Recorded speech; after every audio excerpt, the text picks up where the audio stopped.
In the early 19th century, a powerful Islamic empire rose in the heart of West Africa. The Sokoto Caliphate promised religious reform, justice, and unity under Islam. But behind its grandeur lay a reality that shaped millions of lives with slavery. This is the story of how faith, power, and human bondage intertwined in one of Africa's largest empires. Welcome to Echoes of Reborn Africa. Please subscribe, comment, and share. Today, we look at the role Sokoto Empire played in slave trade. Slavery in the Sokoto Caliphate was both religiously justified and economically vital. Islamic law, the Sharia, permitted the enslavement of non-Muslims captured during jihad or holy war. The law also strictly forbade enslaving fellow Muslims, a principle central to the Caliphate's founding ideals. However, in reality, as the empire expanded and its needs grew, that rule was not always followed. The primary sources of slaves were captives from military raids into the non-Muslim territories to the south, a region now often called Nigeria's Middle Belt.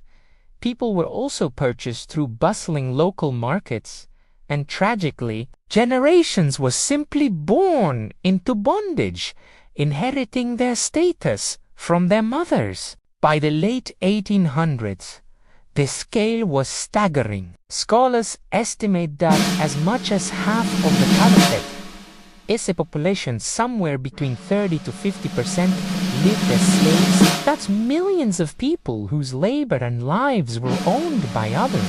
Enslaved people were the engine that sustained the Caliphate's entire economy. In vast agricultural estates known as gandu or ribats, they toiled from dawn till dusk, producing the grain that fed the cities and funded the state. In the households of the elite, they served as attendants, cooks, craftsmen, and concubines. Some enslaved men, particularly those who were educated or showed military aptitude, could rise to positions of significant trust. They became soldiers in the Caliph's army, administrative aides in the palace, and even trusted advisors to powerful elites. Slaves made up not just the workforce, they were the very foundation of power and prestige. The treatment and legal status of the enslaved were governed by Islamic teachings, which encouraged humane conduct. Providing food, clothing, and showing mercy were considered virtuous acts. Freeing a slave was seen as a pious deed, one that could earn spiritual reward. Yet, in practice, the experience of slavery varied drastically from person to person. For some, life on a rural plantation was brutal, marked by grueling labor and harsh discipline. For others, particularly those serving in elite households, life could be more comfortable. As trusted servants or administrators, some could earn privileges, accumulate personal wealth, and sometimes even gain their freedom. This dual reality of both legal protections and immense suffering is one of the central complexities of this history. We can glimpse how slavery was understood from the Caliphate's own records. The founder, Usman Dan Fodio, wrote that captives taken in jihad could rightfully be enslaved. Yet he fiercely condemned the illegal enslavement of Muslims, which he saw as a corruption. His son and successor, Sultan Muhammad Bayo, defended the practice of slave raids as a legitimate part of state expansion, but he also called for humane treatment in accordance with Islamic principles. European explorers who traveled through the region provided another perspective.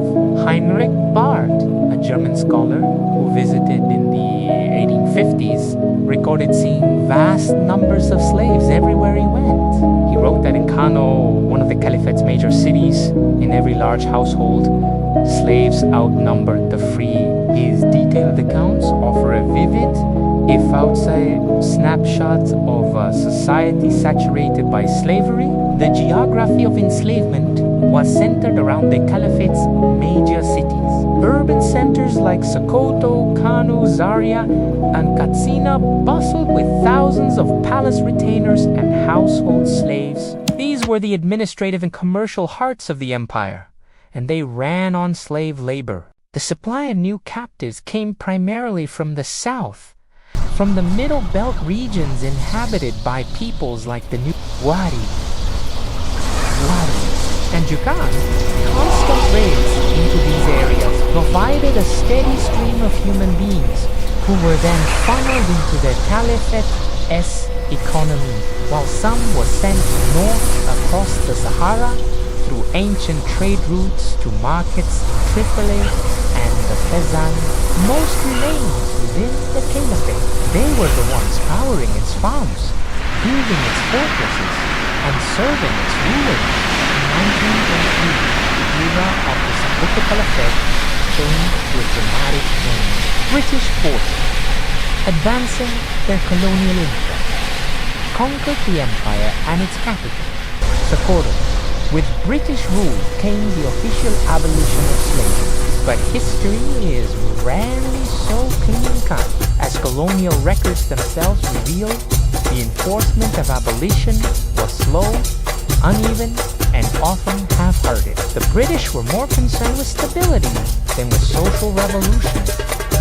Many freed people found themselves with nowhere to go, guided by economic necessity or sheer fear of the unknown.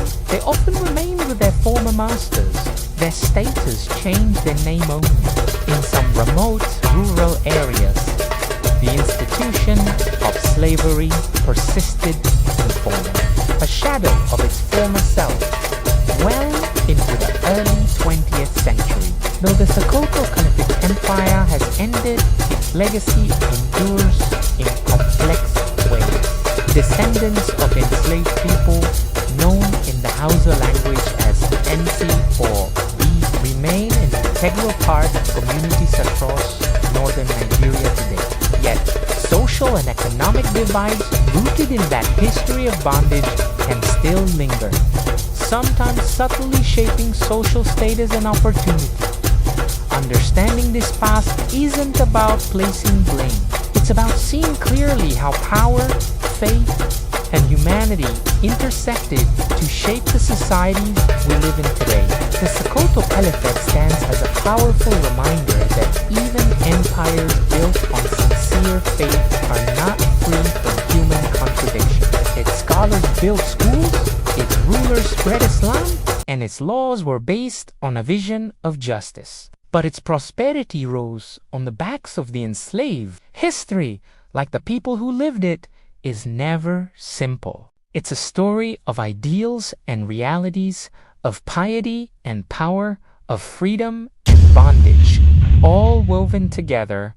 Thanks for watching. If you want to explore more complex stories from African history, don't forget to subscribe.